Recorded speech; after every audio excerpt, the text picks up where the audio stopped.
Hola amigos, welcome back to my channel. Today we're reacting to a video called 11 Weird Things I Had Never Seen Before Coming to Australia. And for me it's very interesting to react to this type of videos because my sister lives in Australia, and I often, when I watch these videos, I often put myself or imagine my sister moving to Australia and experiencing all these things for the first time, and I often bring it up in conversations that I have with her, and she's often surprised that I know a few things about Australia and sometimes things that she doesn't even know herself. And this creator is particularly interesting because her name is Martina, and she moved to Australia around 10 years ago. So I read a little bit about her story, and she reminds me of my sister. So this one's gonna be interesting to watch. So without any further ado, let's just see what this video has for us today. Let's go. In this video, we're going to talk about the weirdest things I found in Australia that I had never seen before. Let's get started. The first thing is separate toilets and no bidets. In Australia, many houses are usually designed with the toilets separate from the main bathroom. So basically you have a little room just for the toilet, and then a bathroom where you wash your hands, you have the mirror, the shower, and based on my... Okay, that's interesting because when I speak with my sister, we obviously don't talk about the bathroom. I mean, that's not a conversation that comes up, and I haven't visited, unfortunately, I haven't visited her in Australia, so I haven't seen her house. Well, I've seen some of it, but you don't typically include videos of the bathroom when you show, I don't know, a video. It's often my niece is playing in the living room or something like that, so that's interesting. I'll ask her if her bathroom looks like that as well. Research, historically, this was done for practical reasons, to allow one person to use the toilet while another uses the bathroom, etc. And another reason, of course, is hygiene and privacy. And again, that actually this is makes something sense. Super surprising because in my country, I'm originally from Buenos Aires, Argentina, and in my country, separate toilets don't exist. So when I first came here, especially, I was living in a share house, and yeah, I found it very interesting, but at the same time, again, very practical, especially if you're living in a house with a lot of people, perhaps a big family with children. You don't have to wait for your turn to use the toilet. You just can go, and then another person can have a shower in the separate bathroom. And another thing in relation to this, in relation to bathrooms and toilets, and this is something that I had first seen in the US, and then when I came to Australia, again, it surprised me because it's not usual here either. It's bidets, or we call them bidet. Yeah, that was another huge difference. In my country, Argentina, bidets are basically an essential part of the bathroom, and in many European countries, this is the case as well. But yeah, in Australia, they don't exist. And I remember. Well, I actually live in Copenhagen, and we don't have bidets here, or at least I've never seen one here. And I'm from Mexico, and we also don't have one in Mexico. And I actually I haven't heard before that Argentina has bidets. That's news to me, but that's pretty good. I was so surprised that I told my friends about it, and they were like, oh, that's disgusting. How come they don't have bidets?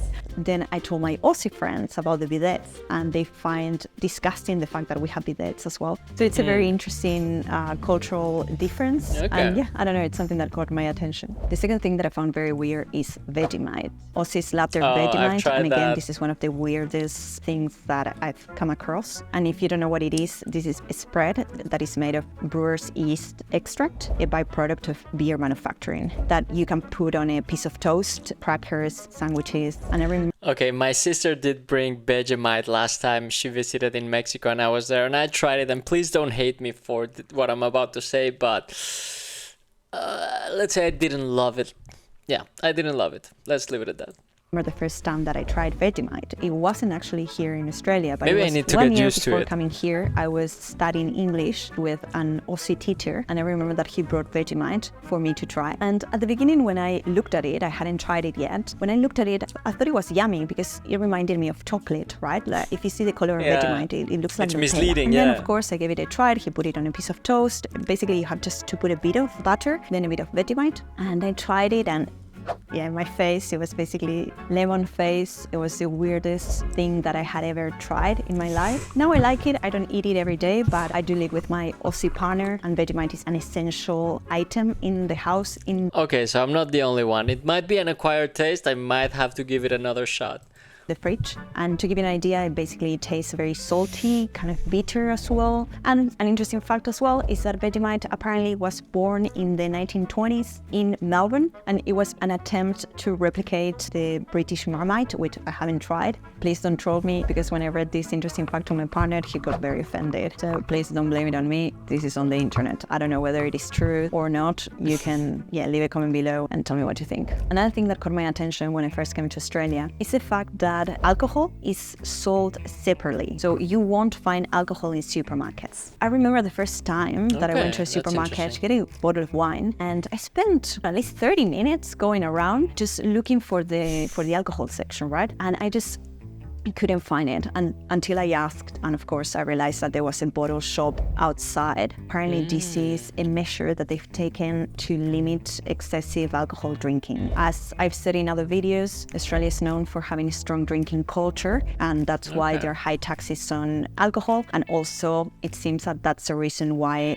they have separate bottle shops. Whereas in my country, in Argentina, as well as in many European countries, when you go to the supermarket, you'll always find the alcohol section right in there. We don't have separate bottle shops, so that's an interesting difference and something that now I've gotten used to it, but yeah, it's still a bit I don't know, weird again. But I don't really get why having a separate bottle shop would reduce the alcohol consumption, because it also kind of sounded like it's in the same store, just in a separate area, kind of like you go outside the checkout and then there's alcohol store inside the big establishment. That's the way I understood it, so I'm not really sure how that reduces consumption.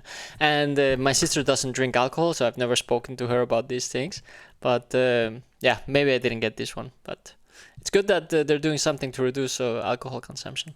Another thing that caught my attention when I first came to Australia is the fact that Australians place stuff that they don't want on the street outside their home. And this practice is called hard rubbish collection. And most of these items are usually pieces of furniture or appliances that people put outside their homes for other people to come and pick them up, or for a truck to pick it up. So it's very interesting. And to be honest, many of these items are usually in really good shape. I know many people who basically make a living out of that. They go and collect, I don't know, a couch that perhaps is in good condition or just a bit dirty. They clean it up or they refurbish it, and then they sell it on Facebook Marketplace, and they made a lot of money. That's actually common to do in Copenhagen as well. Not the selling part. I'm not sure if people do that, but you can often see stuff outside of in the street that have a little sign saying free, so then you can take it. I see it all the time. So yeah, perhaps it's a good business idea if you want to explore that. Another thing that I found very surprising when I first came to Australia is the fact that there are very, very hefty fines for putting your feet on public transport seats. And these fines actually go up to 288 Australian dollars. It's insane. And of course it makes sense, right? I don't think anywhere in the world it's polite or respectful to put your feet on the seat, right? On the public transport seat where other people are going to sit. It's basic manners. I wish more countries implemented these fines. They actually fine you for that. And I like this one. Again, I have no problems with this fine. Yeah, that's something that caught my attention. Housewarming parties. Now, I remember the first time that I was invited to a gathering here in Australia, and that was actually a housewarming party. And I remember when I got that invitation, I was a bit confused because I was like, what is a housewarming party? I had to Google it, right? And I'm sure that housewarming parties are very normal in many countries, but at least that's very common in Denmark as well. Again, for me, this was weird. And if you don't know what a housewarming party is, let me explain very quickly. This is basically a tradition where you invite your friends to come see your new home. Basically, when you move to a new house, you have a gathering with drinks, finger food, etc., and you show your friends your new place. That's basically it. I feel that it's an and then also the nice part about it is people often bring gifts, like some type of decoration or something, or a bottle of wine, or they bring something usually. Excuse to just have a gathering and drink with your mates. Quite nice. And that's perfectly fine. I actually love housewarming parties, so much so that in my previous place, back in 2019 before the pandemic. I hosted a onesie housewarming party. We were 35 adults, all wearing onesies and having snacks, chatting, playing games. It was super fun, and since then I love housewarming parties. So it was a pleasant surprise. Okay, let's talk about the healthcare system and doctors in Australia, because this is something that as well, it really surprised me when I first came here. To be honest, I was a bit confused. Now, if you want to know about the healthcare system in Australia, I have a whole dedicated video about it. I think it's going to make your life easier. Now, in my country, in Argentina, and I know many European countries are exactly the same, when you have an ailment, when you're feeling sick, perhaps you have a tummy issue, you usually go to the specialist directly. You go to the gastroenterologist, right? That's the case in my country. Whereas here in Australia, your first point of contact is your GP, your general practitioner.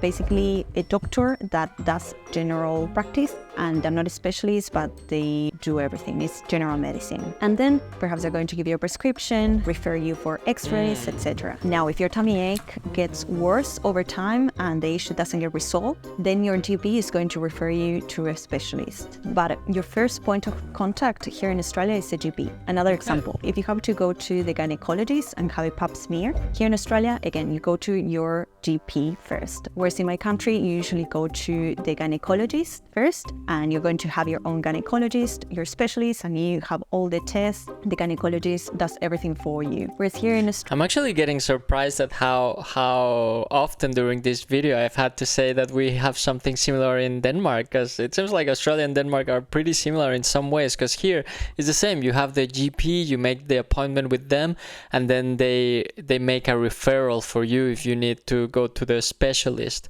Like I've been many times to the GP just to get a referral for a physiotherapist for some issues I have with my feet for playing football. But it sounds pretty much, I mean, she explained the healthcare system in 1 minute. Maybe I need to watch the dedicated video about healthcare in Australia that she mentioned, but at least in very general terms, it sounds pretty similar.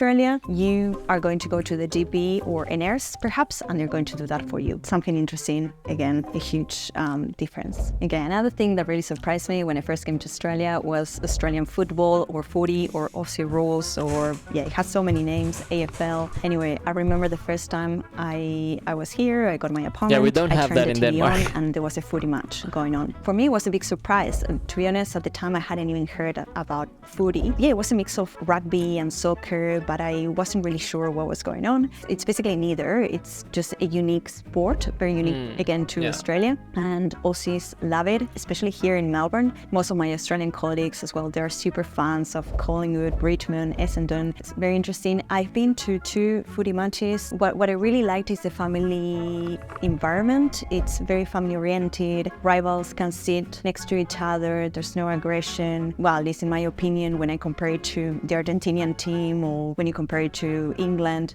they're much more, it's another kind of passion if you want. But here in Australia, it's more family oriented, and that's something that, I really appreciate and I do like. Another thing that surprised me about Australia is the fact that it's compulsory for school kids to always wear sun protective hats outside. Of course, the reason for this is that Australia has some of the highest UV levels in the world. Okay, this is actually interesting for me to see, because whenever my sister sends pictures of my nieces, they are always wearing these bucket hats.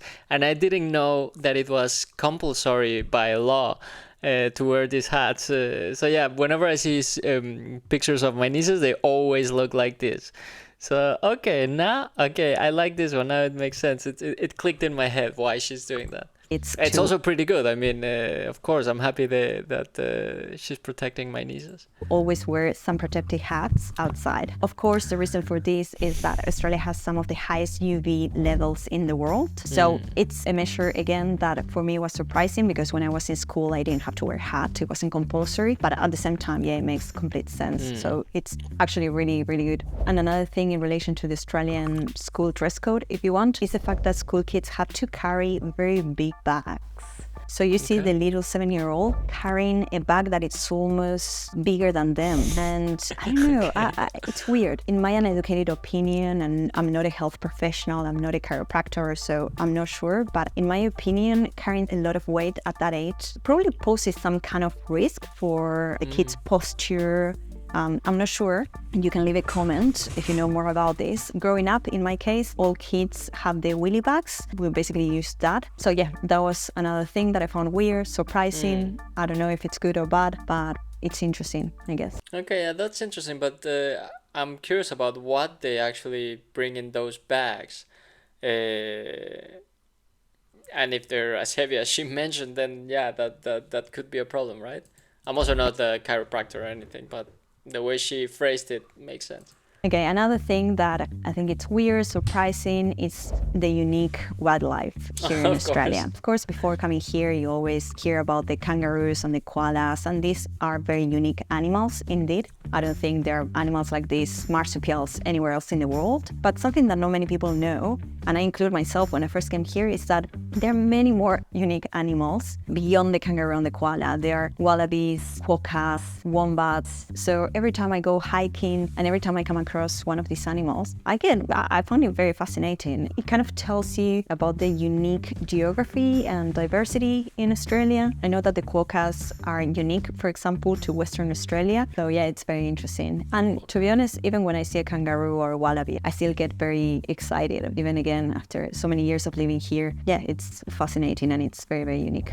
Another thing that really surprised me about Australia, and perhaps it shouldn't have, considering how important the beach lifestyle is for this country, is that they have a beach safety education program called NEPERS. This is basically a program where kids as young as 5 years old learn about beach safety and rescue techniques. So if you're at the beach at any coastal town in Australia, usually in the morning during weekends, you are probably going to come across all these kids being trained for the NEPERS program, basically being trained on life-saving techniques and, as I said, beach safety, etc. So yeah, it's something that I would have loved to be able to have when growing up. I find it amazing, and of course, again, this reflects the importance of knowing how to swim here in Australia. That's super important. That's the one skill that you do need to learn if you're seeking that beach lifestyle, I guess. So those are the things that I find interesting, surprising, weird about Australia as a migrant. And yeah, let me know what's your opinion about them. If you have any surprising things that you've seen here, what do you think about these cultural differences? And if you want to watch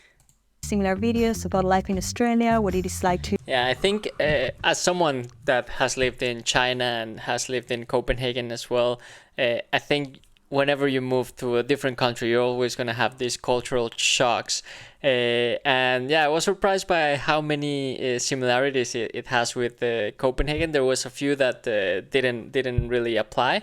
But yeah, it was interesting, and definitely I'm gonna bring it up with my sister next time I talk to her, and ask also for her experience of things that she didn't see coming before she moved to Australia.